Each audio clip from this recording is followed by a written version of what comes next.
Hey everybody and welcome back. Hope your guys this week is going well so far. I can't believe it's already Thursday. This week is actually moving along pretty quickly. Alright, so it looks like, remember a couple days ago Red Dead Redemption was announced for backwards compatibility on the Xbox One? Well, it looks like sales jumped 6,000% after the announcement.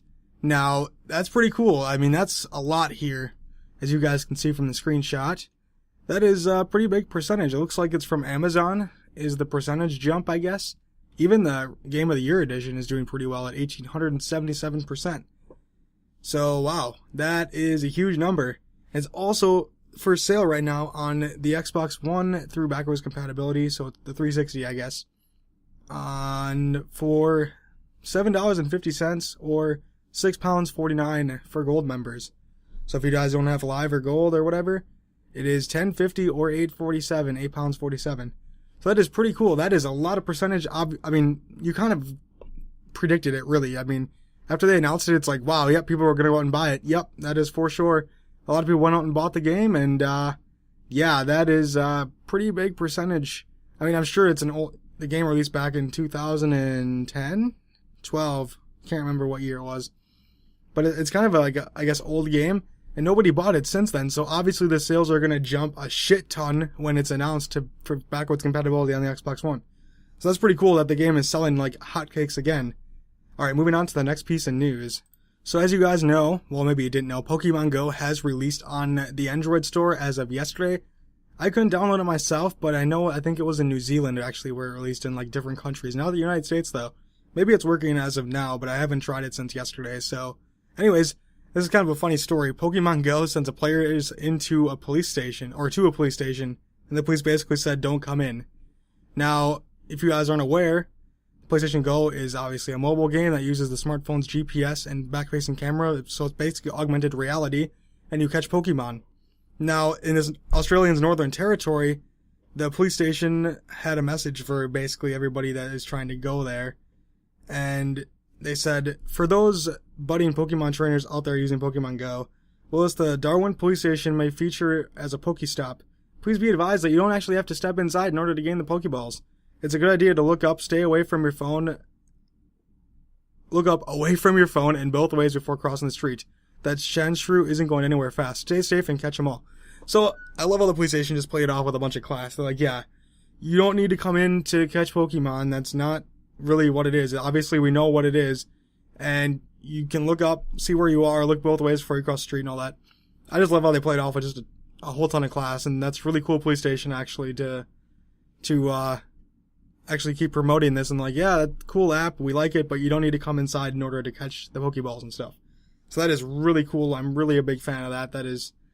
I love it. You don't see a lot of good news stories nowadays, and I just thought that was one of those good ones. So yeah, you guys, if it brings you to a police station or like a hospital or something, you don't need to go inside. You should be fine. I think they placed them outside of the building, so you don't have to worry about going inside the buildings you don't want to go.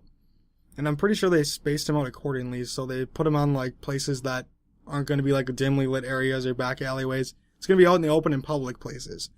So that's pretty cool. I can't wait to try out Pokemon Go. I mean, I was kind of like, this game's going to be alright, but I think after a while I'm really getting used to actually Pokemon Go, and it looks really, really cool, and I cannot wait to try this out.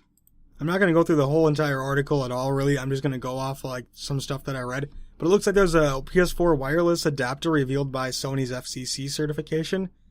And it looks like it is definitely for the console series, and it's basically associated with the PS4 and its accessories, indicating that the adapter is related to the console.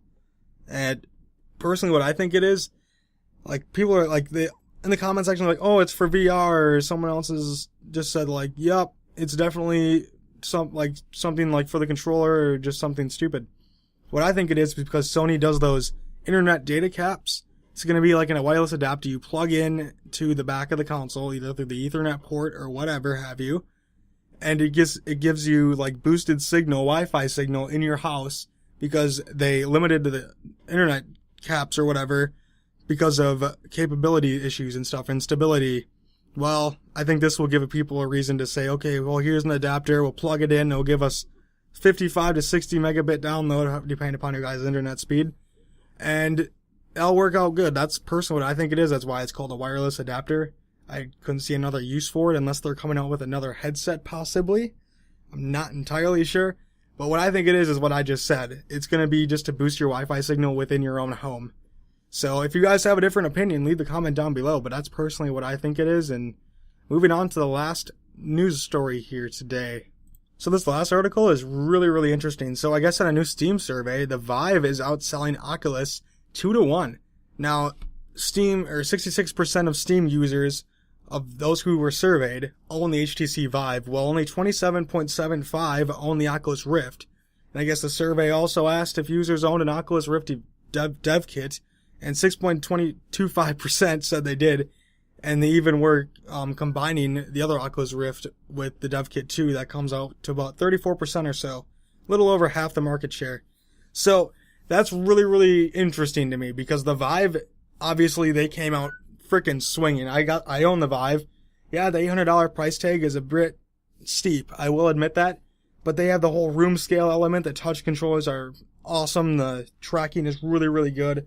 The picture is really alright. The screen door effect, you really can't see that much when you're in the game. I mean, it comes up once in a great while. I don't even know if I'd call it the screen door effect, just pixels and stuff. But they came out just swinging, like the room scale, the move controllers, the touch controllers have you. The Oculus doesn't really have a case for that. They have like, oh yeah, you can sit in a chair, and oh yeah, by the way, we'll release the touch controls at a later date, and so you can get up and walk around. Well, I think Valve and Steam have got this down pat with the Vive. Like, they knew what they wanted to do right from the get-go, and they got it done. And it works very, very well with a lot of games. It's very, very fun. And people are even buying the Vive at the $200 more price tag. Like, that's amazing to me. Just because the Vive has the pre-orders, or not pre-orders, they're all caught up on their pre-orders and buying stuff, so they ship within 2 to 3 business days as of a couple weeks ago. I'm not sure how true that is yet. And people want to experience with the Vive, and the Vive is more like an open source style headset, where the Oculus is limiting. So I can see why a lot of people are leaning towards the Vive, especially if you play on Steam. You know Steam is going to support the thing, because obviously it's their software, so they're obviously going to support their own product, I would think. And it's just a really cool thing to see. I mean, I'm sure people like me, I actually just bought my new 1070 graphics card. Yeah, I didn't get the 1080, whatever, I don't care. I got a 1070, that's way more than I'm going to probably ever need. Well, I'll say that now, but in 2 years I will need more. But like with the Vive, people are willing to spend that $200 more. I did. I was going to buy the Oculus Rift. Honestly, guys, I was, until I saw what they did to Vive and Valve. Or not Vive. What they did to Steam. How they basically backstabbed them. And like, yep, we're going to have exclusive games. And we're going to... Because I guess they were working together, and Oculus really just went off and didn't even care anymore. They just kind of turned their back on Lord Gaben. And yeah, that's how the Vive is doing really well. And I'm glad it's doing well. I'm glad people are willing to spend the extra couple $100. Because you get way more in return. Yeah, the Oculus is going to have the touch later this year. Yeah, but how much is that going to cost? Another $150 to get the touch controls? I don't think so. That's not going to cut it. And then with the Vive already on the market with the touch controls and the better like tracking, I feel like the tracking's better for some reason. It's way better for people's experience. I mean, you can sit in a chair, be stationary, or you can stand up and walk around your room. It's all up to you guys. And it's cool to see that they're outselling the Oculus 2-1 because, like I said, I mean, I don't want it to happen, but if it were to happen, if VR is going to go out, Oculus will definitely be the first one out the door because I feel like that's not going to be catching on with a lot of people, especially now with all the shiesty moves that happen with them. So I guess we'll have to see. I'm glad the Vive is selling well, and I can't wait to see it get into more homes, and we'll get some more nice AAA games out there and games that people will actually want to play. And yeah. What are your guys' thoughts down in the comments? Let me know. Alright, that is all I want to talk about in today's video, guys. Make sure to like, comment, favorite, and subscribe, and follow me on Twitch, Twitter, and Facebook. I will talk to you guys again tomorrow. Have a good one.